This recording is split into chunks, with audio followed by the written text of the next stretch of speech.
Bien bonjour, j'espère que vous allez bien. Je vous retrouve dans un autre décor puisque ça faisait longtemps. Pour ceux qui ne reconnaissent pas cet arrière-plan, je suis chez mes parents mais j'avais quelques livres à vous présenter, donc j'en profite pour vous filmer une dernière lecture livresque et puis une dernière lecture graphique juste à suivre mais que vous aurez un petit peu plus tard je pense. Des livres qui ne seront pas de totale nouveauté puisque je vous en ai déjà parlé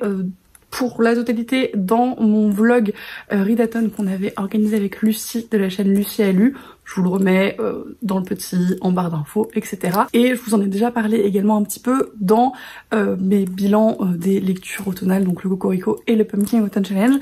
Mais j'avais envie de revenir un petit peu sur certains points de mes lectures et je voulais pas encombrer forcément le vlog et les bilans parce que je trouvais pas que c'était vraiment l'occasion. Mais comme je l'ai dit pour les bilans, dites-moi ce que vous pensez de ces mélanges de formats, si vous trouvez que c'est bien de faire comme ça, si vous préférez faire autrement, si vous trouvez que c'est redondant.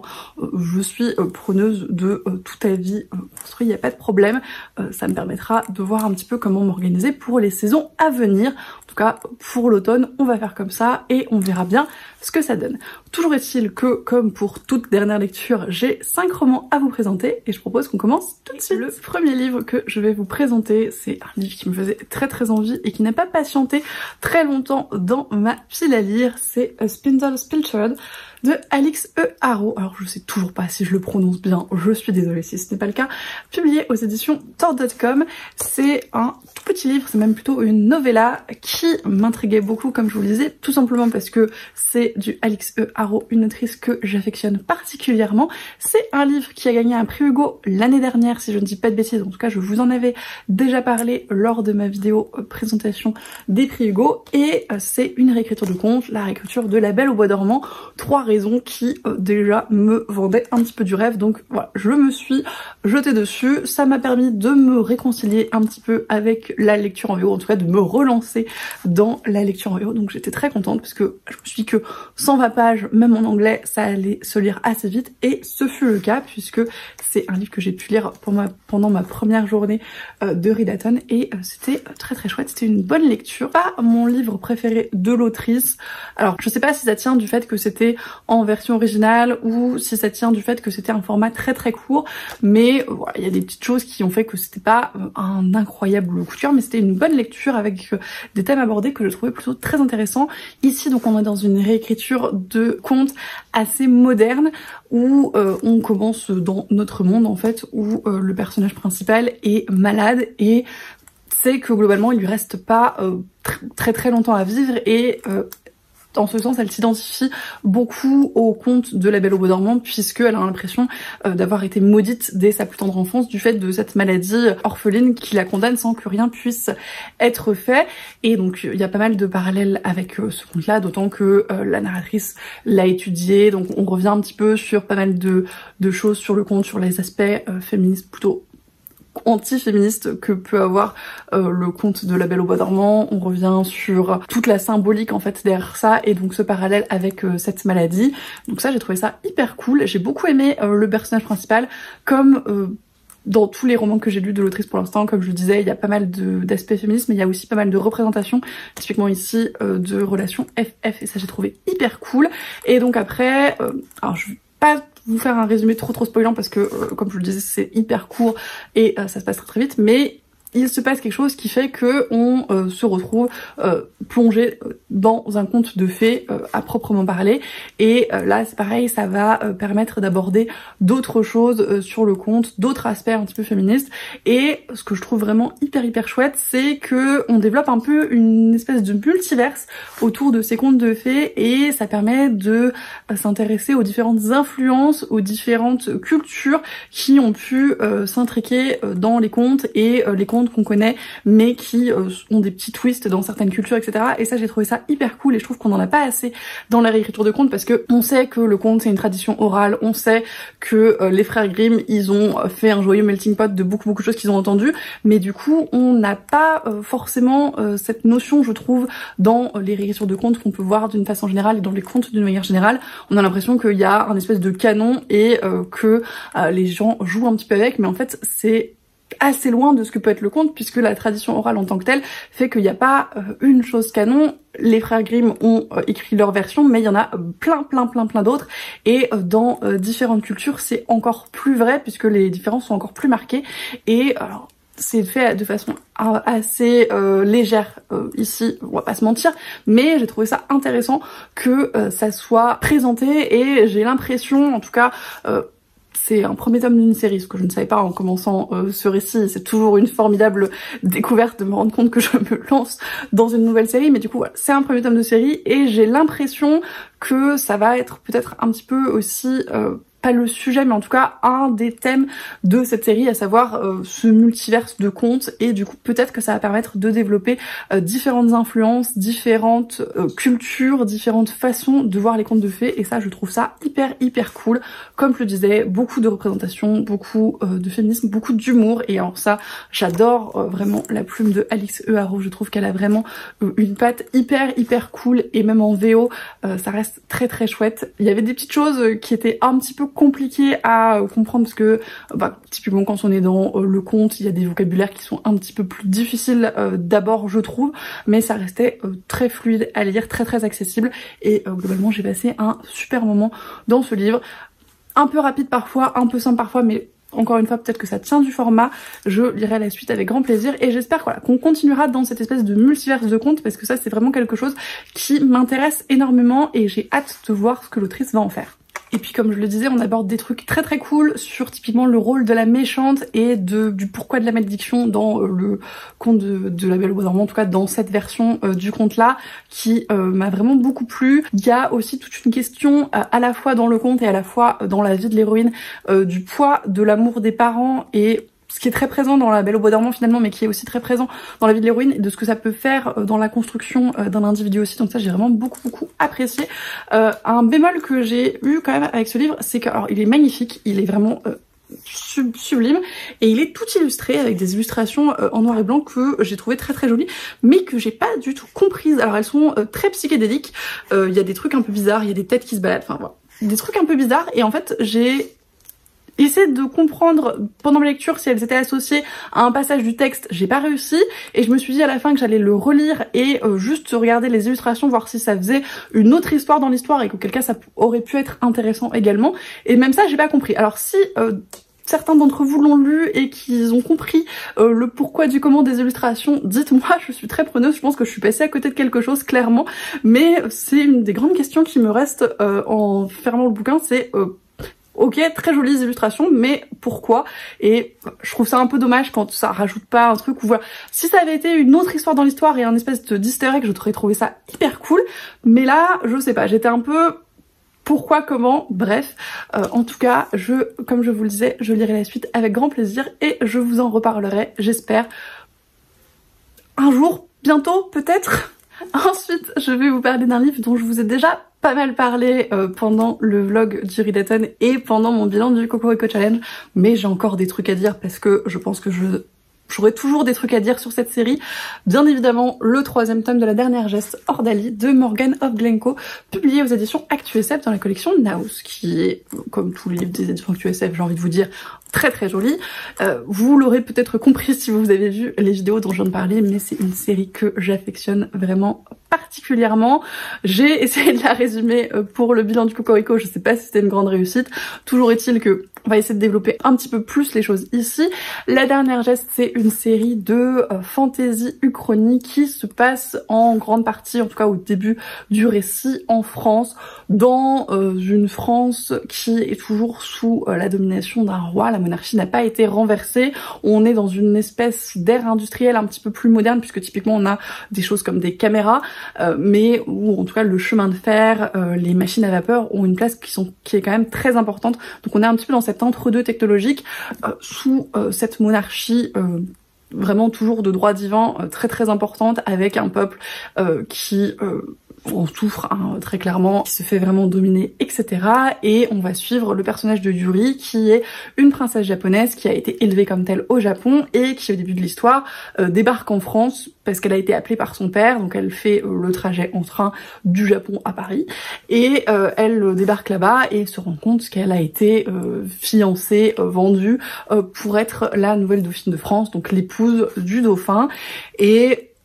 c'est là où ça va démarrer et où la question va se poser de ce que Yuri veut faire de sa vie finalement. Est-ce qu'elle veut rester la petite princesse japonaise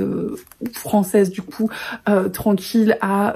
bien respecter les carcans de la société, etc. ou est-ce qu'elle veut s'en émanciper et ce que ça va donner par la suite. C'est un point de départ qui est peut-être pas extrêmement vendeur dit comme ça, mais en fait c'est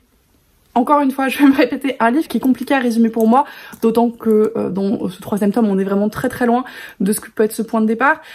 mais dans le sens où j'ai peur de vous spoiler. En fait, typiquement, moi, c'est un récit que j'ai commencé quand j'ai commencé le 1er tome, sans en savoir grand-chose, à part que c'était, comme je vous le disais, une espèce de fantaisie uchronique où on avait ces puissances donc japonaises, françaises et une puissance orientale qui étaient dans une espèce d'alliance, mais avec des magouilles politiques, et puis on avait ce côté fantasy très très important avec des fées qui ont une place importante également, même si elle est extrêmement décriée en France, puisque elles sont considérées comme des animaux, voire même moins que des animaux, comme des esclaves et comme des individus qui n'ont pas voix au chapitre, absolument pas. Donc il y a toutes ces questions là qui s'entremêlent, comme beaucoup de politique, beaucoup d'intrigues, et cette question d'émancipation et de liberté, et tout ça en fait un roman difficile à décrire, d'autant qu'il se passe encore beaucoup de choses, donc c'est compliqué. J'espère que mon résumé est assez vendeur quand même. Toujours est-il que je trouve que c'est une série qui se bonifie de page en page dans les tomes, et qui se bonifie de tome en tome, parce qu'on gagne en puissance dans les enjeux, parce qu'on gagne en puissance dans les personnages et dans notre implication, et vraiment l'autrice fait en sorte que ces personnages soient extrêmement attachants, et qu'on ait vraiment énormément d'empathie pour eux. Typiquement, voilà, je l'ai déjà dit, mais c'était une excellente lecture et la fin est assez horrible. Et en ce moment, je suis en train de lire le espèce de préquel à la série, donc Le Temps du Teu, ce qui se passe autour du solstice d'hiver, c'est des petites nouvelles, etc. et qui revient dans le passé de beaucoup de personnages, et dans le passé de personnages qui typiquement ne sont plus vivants au moment du début de La Dernière Geste, donc au moment du 1er tome. Et c'est un espèce de sentiment hyper bizarre, parce que c'est des personnages que j'ai jamais lus, que j'ai jamais vus, mais pour lesquels j'ai énormément de sentiments, alors que c'est sur finalement les réactions d'autres personnages et la vision d'autres personnages et des choses qui ont été racontées. Enfin, c'est un sentiment très difficile à concevoir, je trouve, cette espèce d'empathie par ricochet finalement de ces personnages que j'ai même jamais lus, et qui là, recroisés dans une nouvelle qui en plus est vraiment toute petite, me font vivre autant d'émotions, parce que j'ai conscience de ce qui se passe après et de l'influence qu'ils ont eu sur d'autres personnages que je lui préfère. Je trouve que cette espèce de toile, cette espèce de truc tout entremêlé que l'autrice a réussi à créer, c'est assez incroyable. Et voilà, en tout cas ça reste une série que j'adore, vous l'avez peut-être compris vu comme j'en parle, mais je trouve que c'est assez incroyable, encore une fois je vais me répéter je pense, de réussir à véhiculer autant d'émotions, autant d'implications pour cet univers, pour ces personnages qui est en plus assez différent de ce qu'on peut croiser dans la fantasy d'une manière générale, je trouve. Il y a énormément de politique, énormément d'intrigues de cours, certes avec vraiment des jeux de protocole, mais comme on pouvait le faire en France dans voilà, ces espèces de cours un petit peu recomposés, etc. avec voilà, les jeux de regard, les jeux de préséance, etc. que je trouve vraiment extrêmement bien fait et extrêmement pertinent et extrêmement intelligent. Il y a des choses beaucoup plus modernes, encore une fois en termes de représentation. Il y a de la représentation FF formidable, très bien faite, et qui fait énormément de bien et qui fait plaisir à voir. Et franchement, si vous cherchez de la bonne représentation FF en fantasy, lisez Morgana Glencoe, parce que ça fait du bien et qu'on devrait en avoir plus. Et enfin voilà, je vais peut-être arrêter de parler 372 ans de cette série, mais peut-être pas, et probablement je vous en reparlerai quand j'aurai fini Le Temps du Teuse de toute façon, parce que voilà. Mais c'est une série, je vais me répéter, hein, mais c'est une série dont j'ai beaucoup de mal à parler parce que je sais pas quoi vous dire et quoi ne pas vous dire pour ne pas vous spoiler, mais en même temps vous donner envie. Mais c'est vraiment un livre qui vaut d'être découvert, je pense, et j'espère ne pas vous avoir donné trop d'attentes avec mes éloges dithyrambiques. Lisez-la, dites-moi ce que vous en pensez, et j'espère qu'on pourra en rediscuter tous ensemble. Encore un livre dont je vais parler probablement beaucoup trop longtemps, le premier tome de Capitale du Sud, Le sang de la cité de Guillaume Chamanadjian, publié aux éditions du Forge Vulcain. C'est le premier tome de l'espèce de double trilogie de la Tour de Garde. C'était également la lecture commune du Book Club Explore à Livre pour le mois de novembre, donc on l'a lu avec Juliette et on en a discuté avec vous en live et c'était hyper cool. D'ailleurs vous avez été plutôt assez nombreux à nous rejoindre pour en discuter, donc merci beaucoup encore d'avoir été présent. C'était également une lecture commune un peu Inception qu'on a fait avec Lucie, puisque on l'avait commencé en même temps et du coup on a pu également en parler un petit peu en avance pendant notre lecture et c'était hyper cool. C'est un livre, n'en déplaise à Juliette, que je qualifierais bien de fantasy méditerranéenne. À mon sens, on est quand même dans un cadre qui fait un petit peu Italie, si on veut, avec ces histoires de duché, une culture de la nourriture et du vin qui est assez importante, avec les olives, avec les vignes, avec les choses comme ça. Une architecture même qui m'a personnellement un petit peu fait penser à ces images un petit peu de Venise, de ces choses-là. Et vraiment, c'est une lecture que j'ai adorée, qu'on a tous adoré, je pense, en tout cas de ceux qui étaient sur le live, les retours étaient plutôt très très bons. J'ai beaucoup apprécié le style d'écriture de l'auteur, qui est assez dense. Finalement, c'est une écriture où il se passe vraiment beaucoup de choses, en finalement assez peu de mots, et qui fait qu'il faut qu'on soit assez attentif, mais avec beaucoup de sous-entendus, de sous-textes typiquement, et de choses qui sont pas évidentes et écrit noir sur blanc à chaque fois. Et j'ai trouvé ça assez cool. C'est une des rares fois, je crois, où je lis un texte où c'est aussi marqué dans ce sens-là, et j'ai vraiment trouvé ça hyper chouette. Ça laisse au lecteur en fait le soin de faire ses propres déductions, de faire ses propres idées, et ça marche plutôt bien. En tout cas moi j'ai trouvé que c'était un bon procédé. J'ai, comme je le disais, beaucoup apprécié cette espèce de cadre où les aspects un petit peu de gastronomie, de vignoble, d'architecture, de jeux de société sont vraiment tangibles. Il y a une place aussi extrêmement importante des comptines, de la poésie, du chant, qui font que l'univers est en fait extrêmement bien construit, extrêmement palpable, et qui en font, je trouve, un très bon cadre à tout ce qui va se dérouler ensuite dedans, et qui fait qu'on le comprend d'autant mieux, je trouve. Alors c'était intéressant parce que du coup on est dans la tête d'un personnage qui est assez naïf par rapport à beaucoup de choses qui peuvent se passer dans son monde, mais à la fois on a des petits côtés d'un narrateur un petit peu du futur qui a l'air d'en savoir plus, donc il y avait ce décalage là également qui était très chouette. On a un petit peu de fantastique dans l'idée, avec quand même un système de magie qui est assez mystérieux, qui pareil est un petit peu dessiné par petites touches, que j'ai trouvé très intéressant dans ce qui nous est juste laissé présager dans ce premier tome. C'est un premier tome qui est d'un côté assez introductif, mais qui de l'autre a quand même une fin assez explosive et qui donne très envie de lire la suite. C'est d'ailleurs le livre qu'on a choisi pour l'Explore Livre du mois de décembre en français, parce que vraiment la fin donne envie d'en savoir plus. Mais en tout cas c'était une super lecture, un vrai bon crescendo dans les enjeux, dans tout ce qui se passe, des pages qui se tournent vraiment toutes seules, une écriture extrêmement fluide, et j'ai très hâte de voir un petit peu où ça va mener, de voir un petit peu aussi Capitale du Nord et comment tout ça s'intègre dans l'espèce de grand tout de la Tour de Garde. On vous en reparlera de toute façon avec Juliette, donc pour le deuxième tome, dans le live Explore à Livre. Si vous voulez un petit peu plus de précision sur nos avis, quelques spoils aussi sur le live, faites attention, mais c'est précisé à chaque fois, n'hésitez pas, je vous remettrai tout ça dans la description également. Mais en tout cas, si vous n'avez pas encore découvert Capitale du Sud, je vous le recommande extrêmement chaudement. Ensuite, encore une excellente lecture, mais comme tous les livres que je vous présente dans cette vidéo, j'ai envie de vous dire, le très très bon Meute de Karine Renberg aux éditions ActuSF. Je vous en ai encore une fois déjà parlé à la fois dans mon vlog et dans le bilan du Cocorico Challenge. Ici on est dans un récit plutôt post-apocalyptique de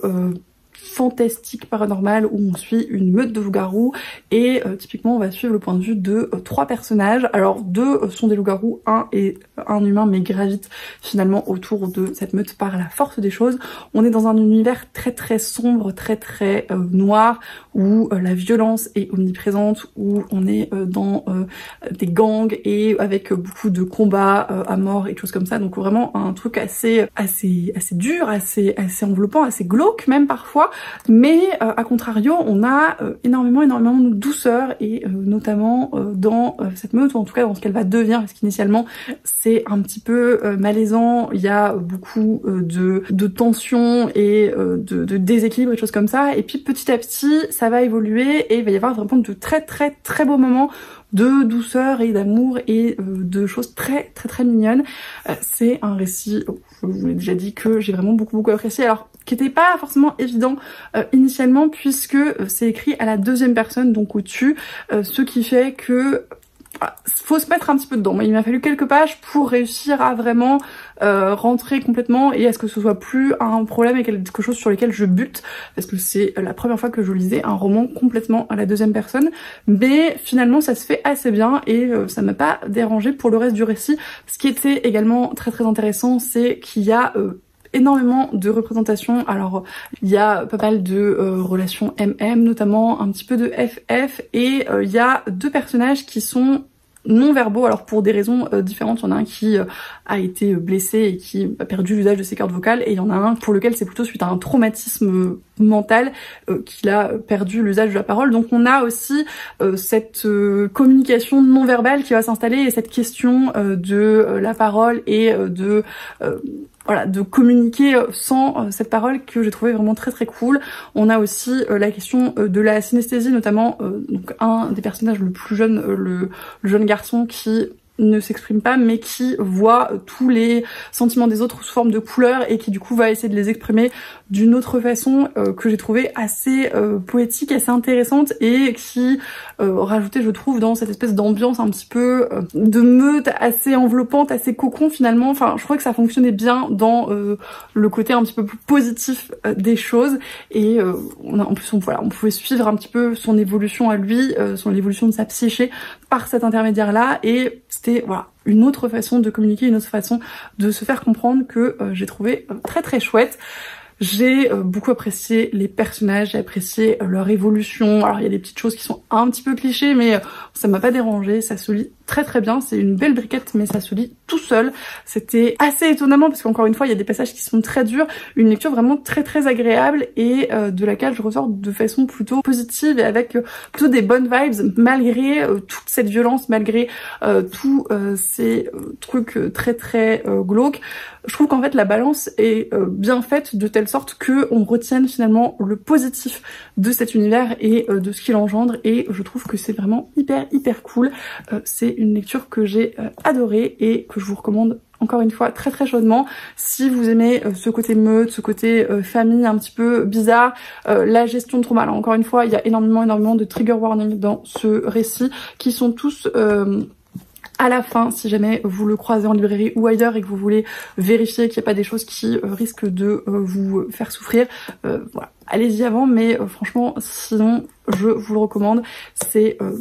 un très bon récit character driven, je dirais, avec vraiment une psychologie des personnages qui est au cœur de l'histoire et que j'ai vraiment beaucoup apprécié. Et enfin je vais vous parler de Shahara, le 2e tome, donc Les Voiles d'Azara de Charlotte Bousquet aux éditions Nemos. Un livre que je trouve absolument magnifique, mais je vous l'ai déjà répété pas mal de fois, je crois. C'est également un livre que j'ai lu dans le cadre du Readathon. Je vous en ai parlé pour le bilan du Pumpkin Autumn Challenge, celui-là il me semble, et c'est encore une fois une lecture que j'ai beaucoup appréciée. J'ai adoré retrouver la plume de Charlotte Bousquet qui est d'une poésie absolument incroyable, et voilà, je trouve que c'est un des traits extrêmement marquants de tout tous les livres que j'ai pu lire d'elle, c'est qu'à chaque fois c'est beau et c'est hyper agréable et ça se lit bien, c'est fluide. En plus, comme pour l'archipel des Numénés dans cette duologie,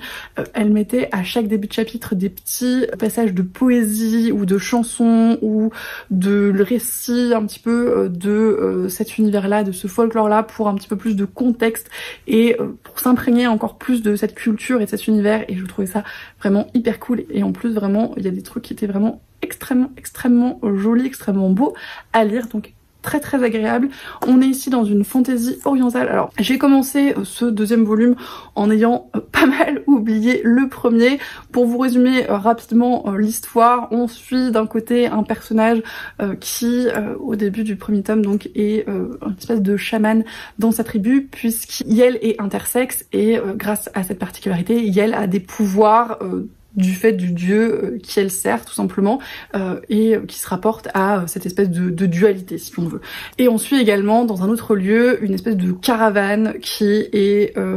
tenue par une entité assez maléfique qui chasse des personnes dotées de pouvoir pour se renforcer lui, et l'espèce de grande quête de cette duologie, ça va être de renverser ce personnage assez malfaisant. Alors c'est très schématique, il y a un petit peu plus que ça, mais c'est pour vous dire globalement, et c'est vraiment une histoire que j'ai trouvée très chouette. Alors ça se lit très vite, c'est 2 tomes qui font moins de 300 pages à chaque fois, donc voilà, tout va assez vite. En plus il y a pas mal de personnages, il y a un vocabulaire des tenues, de langues qui est assez présente, donc des fois des choses qui sont un petit peu difficiles d'abord je trouve. Moi c'est vraiment voilà, des choses que je maîtrise pas du tout, donc il y avait des petites moments où j'étais un petit peu perdue parce que je comprenais pas forcément tel ou tel terme, mais bon, ça m'a pas forcément dérangé énormément dans ma lecture, donc c'était pas vraiment un problème. J'ai passé dans le premier et dans ce deuxième tome des très bons moments. Comme je disais, ça se lit tout seul, ça se lit très vite. J'ai beaucoup apprécié les personnages qui sont en plus quasiment exclusivement féminins, en tout cas pour les personnages principaux, et qui sont une galerie assez vaste de personnages féminins qui changent un petit peu, je trouve, de ce qu'on peut trouver classiquement en fantasy, et qui ont des façons de se battre, des façons de se révolter, des façons d'être assez différentes les unes des autres. Donc c'était assez chouette d'avoir un peu ce spectre-là. Il y a, comme je disais, beaucoup de représentations, voilà, intersexualité, il y a pas mal d'ethnies différentes, il y a pas mal de sexualités différentes, enfin voilà, beaucoup de choses qui sont développées, des choses qui sont assez chères à l'autrice, je dirais, et c'est vraiment une très bonne lecture. Et vraiment, si vous avez l'occasion de découvrir le style de Charlotte Bousquet, que ce soit dans cette duologie ou dans l'archipel des Numénés ou dans d'autres de ses récits, je ne peux que vous le recommander parce que c'est toujours de très bons moments de lecture. Et voilà, c'en est tout pour cette vidéo, dernière lecture. Merci de l'avoir regardé jusqu'au bout. Si vous êtes encore là, j'espère que ça vous a plu. Comme d'habitude, n'hésitez pas à me dire si certains des livres que j'ai présentés vous tentent, si vous en avez déjà lu certains, si vous avez fait de belles découvertes récemment également. Je vous remercie comme toujours pour tous vos messages, tous vos commentaires, d'être de plus en plus nombreux sur cette chaîne parce que il y a énormément d'abonnements en ce moment, ça va assez vite, donc merci beaucoup pour tout ça. Je vous souhaite comme d'habitude d'excellentes lectures et je vous dis à la prochaine.